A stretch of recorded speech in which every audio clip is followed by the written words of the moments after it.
Todo mundo já viu essa imagem aí de Elias subindo na carruagem de fogo, tem até música, né?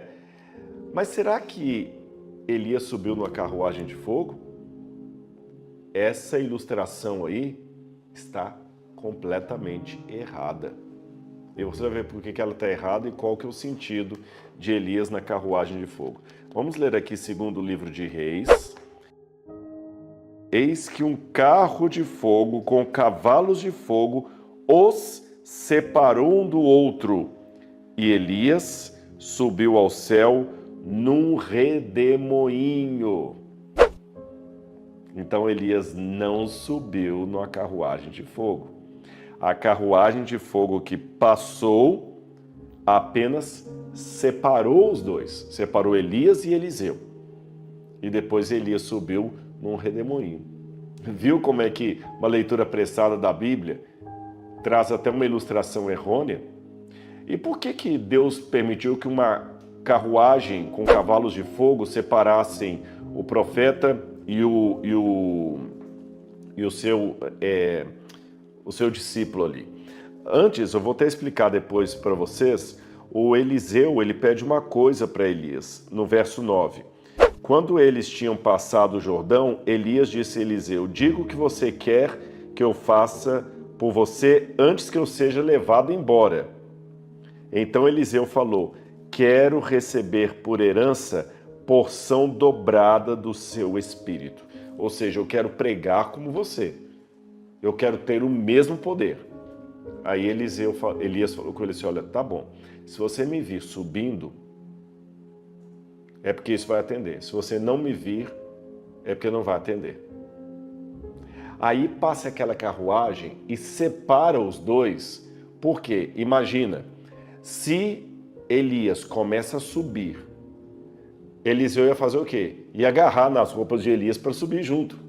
E como ele não estava preparado para a trasladação, ele seria fulminado.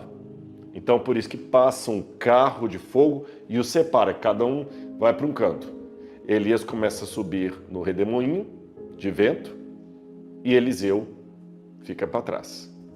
Agora, por que uma carruagem de fogo? Quando você lê o verso 12, diz assim: meu pai, os carros de Israel e seus cavaleiros.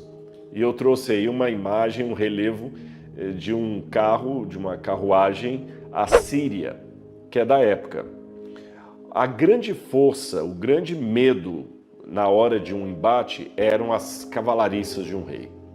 Os cavalos eram muito fortes.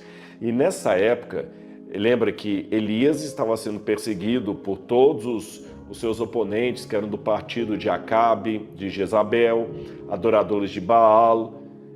E o Eliseu tinha muito medo que isso acontecesse. Eles poderiam ser perseguidos. Tanto é que vai ter um outro episódio na Bíblia em que o profeta está orando e o servo dele está apavorado com medo do exército que viria contra eles. E ele ora: Senhor, abra os olhos do meu servo para que ele veja. E ele vê os anjos de Deus ali em volta.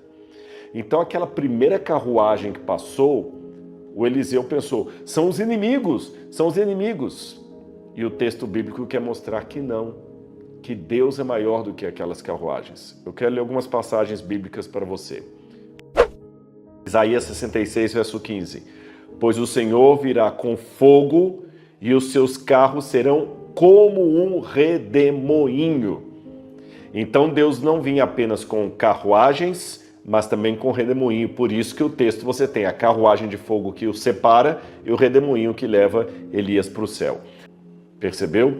Então naquele momento, Deus permitiu que o discípulo do profeta tomasse um susto para lembrar: calma, você está assustado por causa de carruagem?